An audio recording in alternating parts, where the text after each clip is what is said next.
Shalom,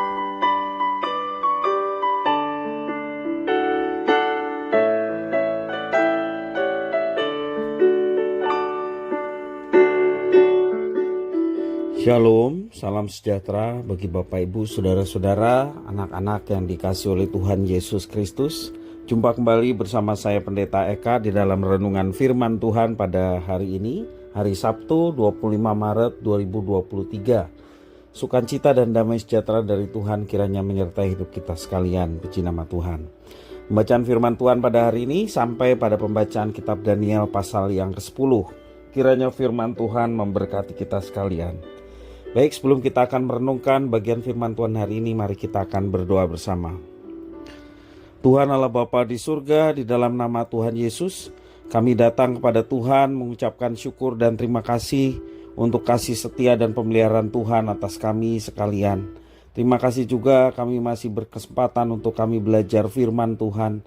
Kiranya Engkau yang memampukan untuk kami dapat mengerti dan memahami apa yang Engkau maksudkan. Juga Engkau menolong kami untuk kami dapat menggenapinya dalam hidup kami. Terima kasih Bapa, terpujilah namamu. Kami sedia untuk belajar firman Tuhan. Demi nama Tuhan Yesus kami berdoa. Haleluya. Amin. Saya akan membacakan di dalam Daniel pasal 10 ayat 1 sampai yang ke-14. Demikianlah firman Tuhan.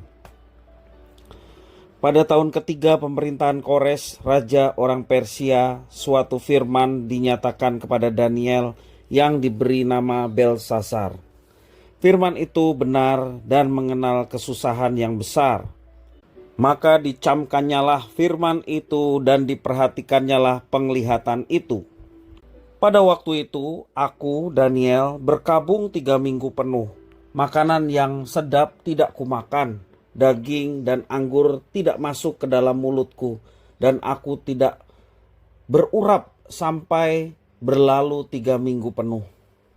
Pada hari ke-24 bulan pertama, ketika aku ada di tepi sungai besar, yakni sungai Tigris, kuangkat mukaku, lalu kulihat tampak seorang yang berpakaian kain lenan dan berikat pinggang emas dari Ufas. Tubuhnya seperti permata Tigris dan wajahnya seperti cahaya kilat. Matanya seperti suluh yang menyala-nyala. Lengan dan kakinya seperti kilau tembaga yang digilap.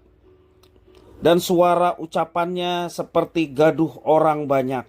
Hanya aku, Daniel, melihat penglihatan itu, tetapi orang-orang yang bersama-sama dengan aku tidak melihatnya. Tetapi mereka ditimpa oleh ketakutan yang besar, sehingga mereka lari bersembunyi. Demikianlah aku tinggal seorang diri ketika aku melihat penglihatan yang besar itu. Hilanglah kekuatanku.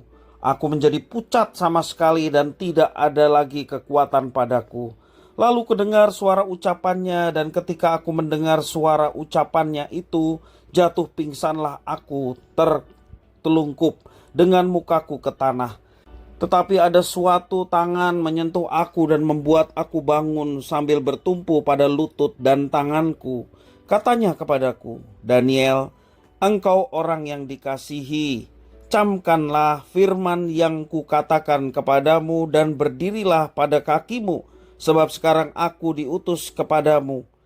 Ketika hal itu dinyatakannya kepadaku, berdirilah aku dengan gemetar.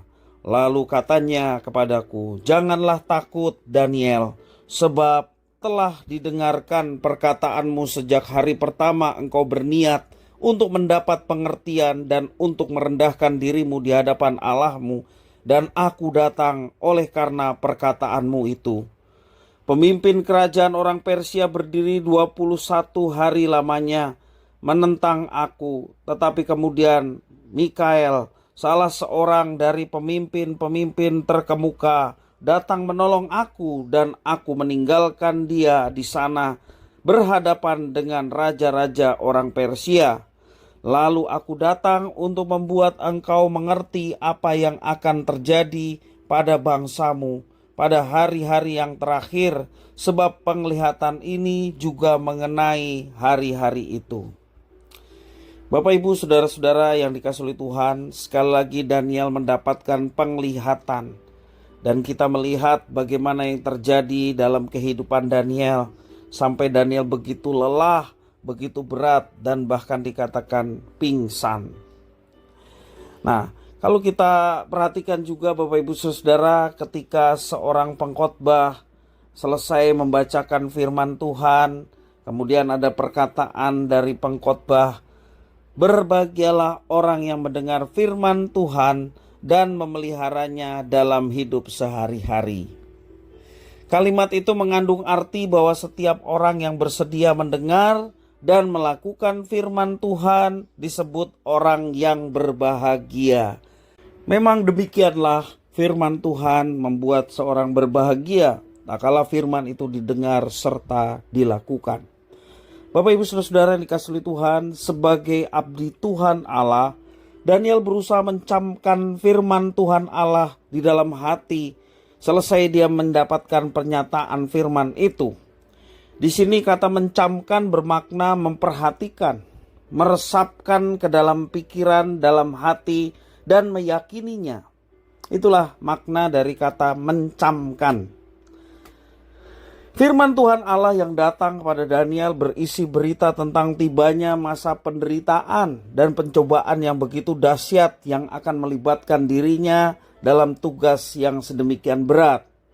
Ketika firman Tuhan Allah itu datang, Daniel sudah bersiap-siap, dan kesiapannya terjadi karena ia sadar akan keberdosaan bangsanya kepada Tuhan Allah yang telah memilih mereka. Upaya mencamkan firman Tuhan Allah dilakukan dengan melakukan perkabungan selama 3 minggu.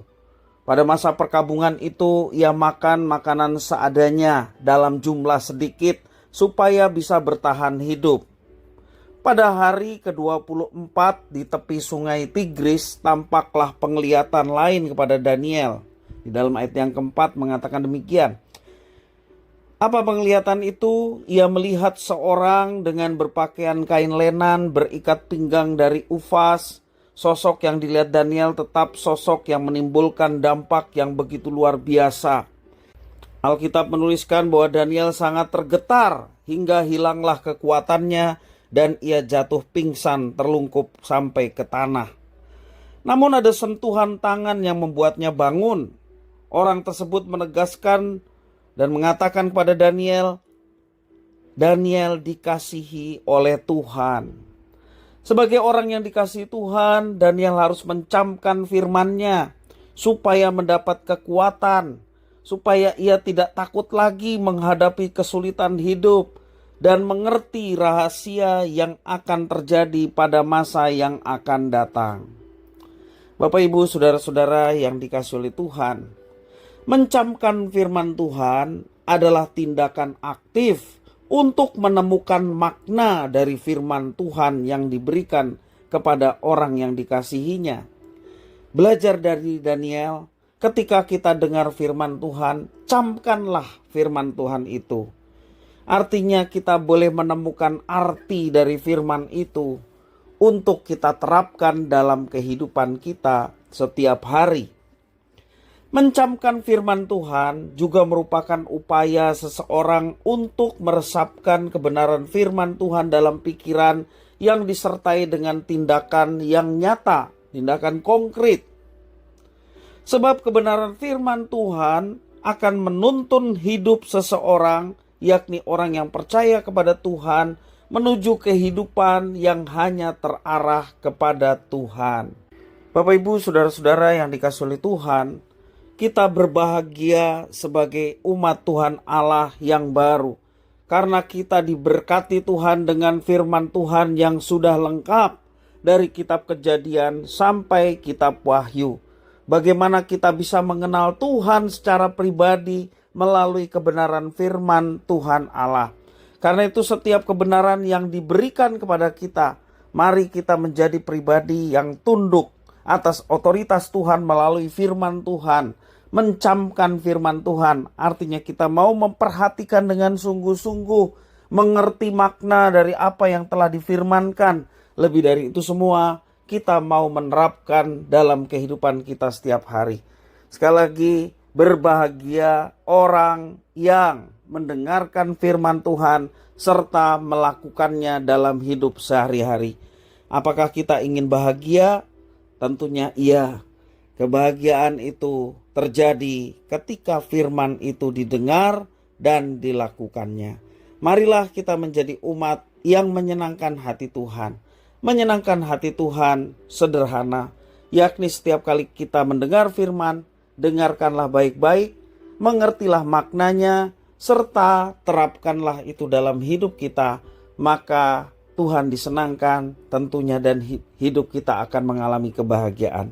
Kiranya firman Tuhan ini mendorong kita untuk senantiasa antusias belajar firman Tuhan, mendengarkan firman, serta menerapkannya dalam hidup kita. Kiranya firman memberkati kita. Mari kita berdoa. Tuhan Bapa di sorga, di dalam nama Tuhan Yesus, mengucap syukur terima kasih atas firman Tuhan. Mampukan untuk kami dapat mengerjakannya dalam hidup kami. Kami ingin menjadi pribadi yang berbahagia. Ketika kami dengar firman Tuhan, kami berkata, amin. Dan kami mau menerapkannya dalam hidup kami setiap hari. Terima kasih ya Tuhan. Demi nama Tuhan Yesus kami berdoa. Haleluya. Amin.